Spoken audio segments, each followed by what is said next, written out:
আসসালামু আলাইকুম রহমতুল্লাহ বরকাত। হ্যালো গাইস, সবাই কেমন আছেন? আশা করি ভালো আছেন।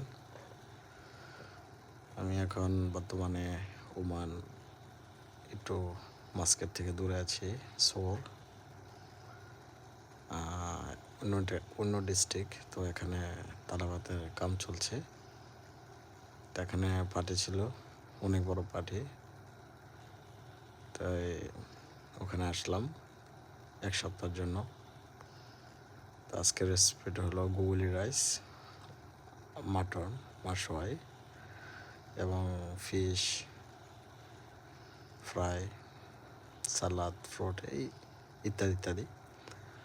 তো বিজির কারণে ভিডিও বানাতে পারছি না, তো যতটুকু পেরেছি শুধু আপনাদের জন্য। আর সবাই আমাকে সাপোর্ট করবেন গাইস। সবাই ধন্যবাদ দেখার জন্য। ওকে, ধন্যবাদ।